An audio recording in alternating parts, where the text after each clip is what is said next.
God's removals are divine redirections, not rejections. Sometimes, in our human perspective, when someone leaves us, whether it's a friend, a partner, a mentor, or even a family member, we feel abandoned, broken, and discarded. But God never removes to reject. He removes to redirect. He sees what we cannot see. He hears conversations we weren't meant to hear. He knows what's around the corner when we're still stuck looking at the closed door. When I was younger, I thought every relationship I cherished was supposed to last forever. He was shielding me from paths that would have delayed my destiny, from people who looked good but weren't good for me, from attachments that would have led to destruction. You see, God is the master architect of our lives. He builds with eternity in mind, not just temporary satisfaction. And when he removes someone, it's often because they can't go where he's taking you.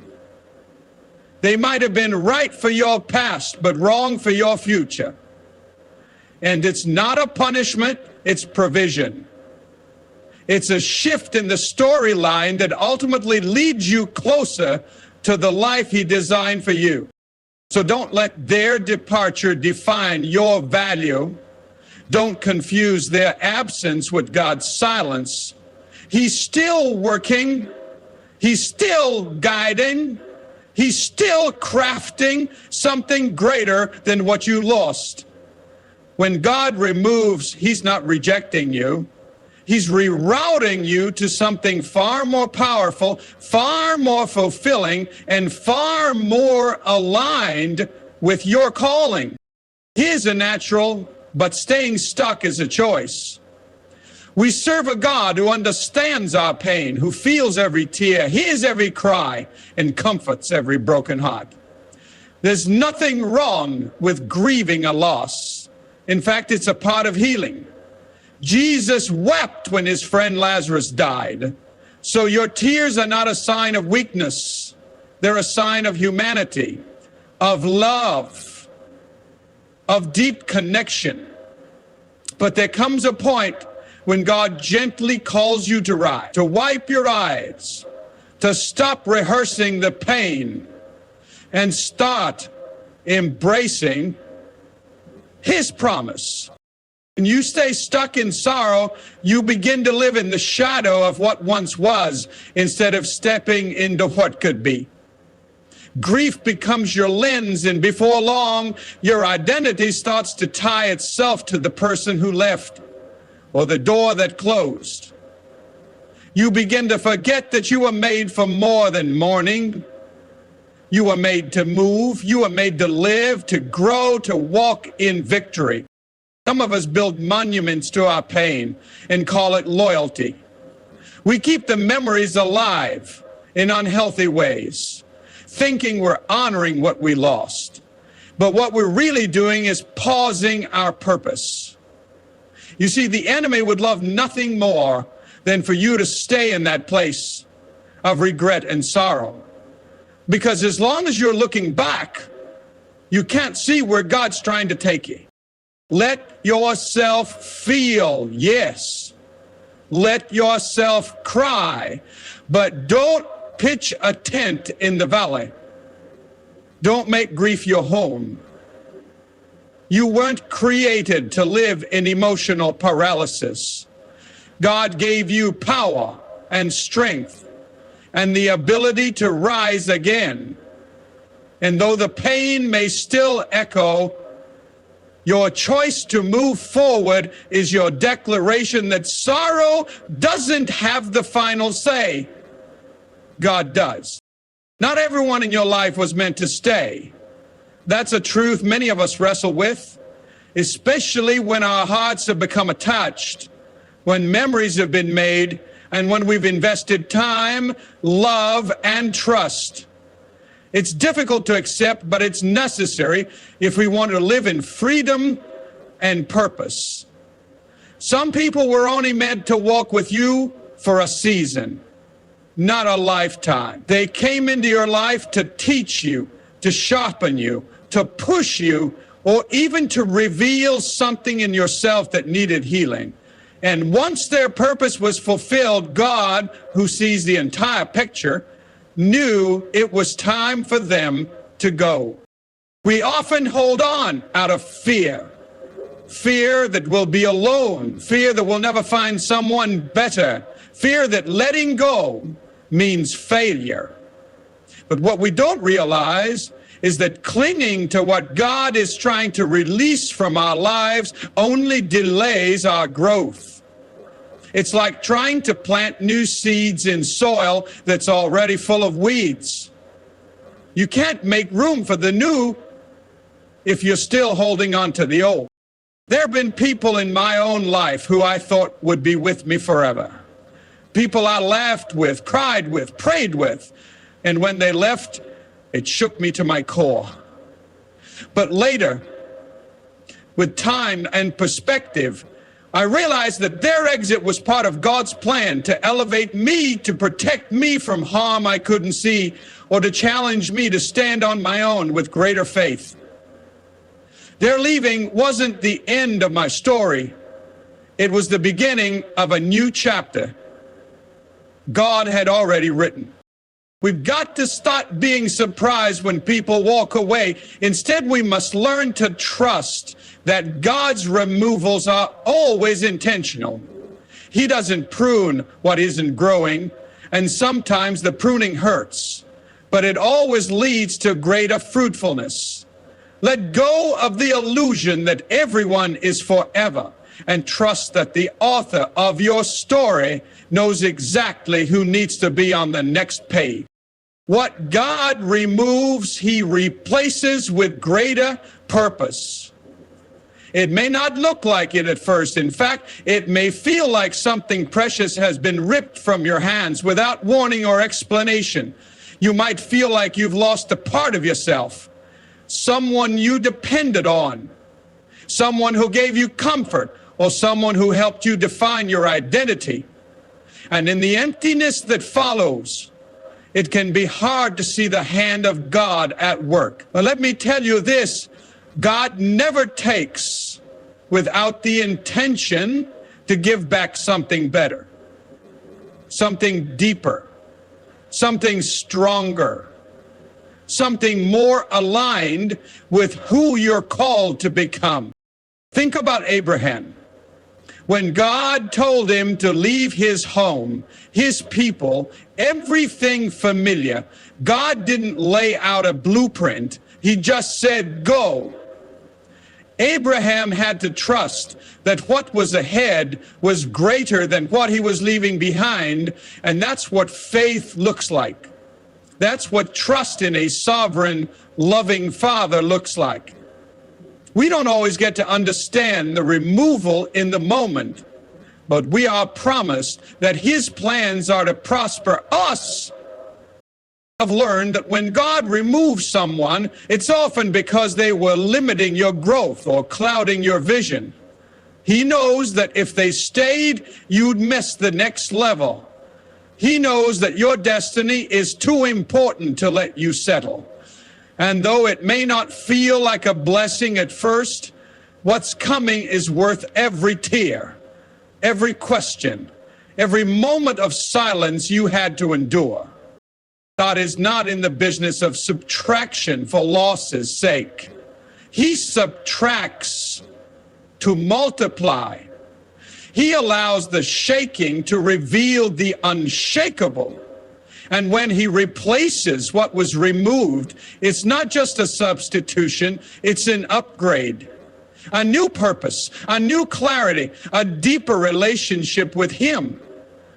You begin to walk lighter, think clearer, love stronger, and live bolder. So even when it hurts, trust that the God who removes is also the God who restores. And what He restores will carry eternal purpose that far outweighs what you lost. Clinging to the past delays your destiny. It's one of the hardest lessons we have to learn because the past is familiar, it's comfortable, even when it's painful. We replay old conversations, revisit old memories, and try to relive moments that no longer exist. But when you keep your eyes locked on what was, you miss what is, and more importantly, you miss what could be. You can't drive forward while staring in the rear view mirror. At some point you have to decide that what God has ahead is worth more than what's already behind you. The past can be a powerful teacher, but it should never become a prison. Too many people are stuck in emotional limbo, not because God hasn't opened new doors, but because they're still standing at the threshold of the old one, hoping it'll swing back open.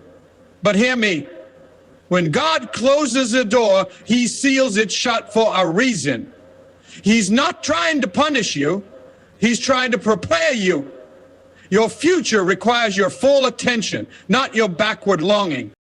I remember a time in my own life when I couldn't move forward because I was too emotionally entangled with the season God had already ended. I kept asking, why did it have to change? But that question kept me stuck. It wasn't until I surrendered the why that God began to reveal the what's next. And let me tell you, what came next was more powerful, more peaceful, and more purposeful than I ever imagined. But I had to let go, I had to release the familiar in order to receive the extraordinary. Your destiny isn't found in who left, what ended, or what didn't work out. It's found in your willingness to let God lead, even when the road ahead is uncertain. So don't let the past hold your future hostage. Lay it down. Trust that if God is calling you forward, it's because something better, richer, and more eternal is waiting just ahead. God's plan is always better, even when it doesn't make sense right now. That's a hard truth. When your heart is aching, when your prayers seem unanswered, and when you're standing in the aftermath of loss, wondering why it all had to happen the way it did. We're human. We crave understanding. We want explanations. We want closure. But faith doesn't always come with a road nut. Sometimes God simply says, trust me, and leaves the rest in his hands. And even though that can feel scary, it's in that place of surrender that real peace begins. When someone walks out of your life and the door closes with a final thud, it may echo like rejection, but God sees the full picture from eternity's point of view. He's not reacting, he's orchestrating. And every no, every detour, every departure is a thread in the masterpiece he's weaving just for you. What feels like chaos to you is still under his control. You may not understand it now, but one day you look back and say, thank you, Lord, for not giving me what I thought I needed. I think of Joseph in the Bible. Betrayed by his brothers, thrown into a pit, sold into slavery in prison for something he didn't do. At every step, it must have seemed like God had forgotten him. But years later, Joseph stood in a palace, second in command over all of Egypt. And he said to the very brothers who had betrayed him, what you meant for evil, God meant for good. That's the power of God's plan. It's not just better, it's redemptive. It turns pain into purpose, wounds into wisdom, and losses into launch pads for your destiny. So don't measure your future by your present pain. Don't judge God's goodness by your current circumstances. His plan is unfolding even when you can't see it. And if he allowed something to be removed from your life, it's because what he's preparing for you is greater than what you're grieving. Keep trusting, keep walking, keep believing, because God's plan is not just better, it's best. Healing begins when you accept God's will. True healing doesn't always come wrapped in answers, explanations, or the satisfaction of understanding everything that's happened to you. Sometimes it comes quietly in the stillness of surrender. When you stop fighting against what God has allowed and start trusting that His heart for you has never changed.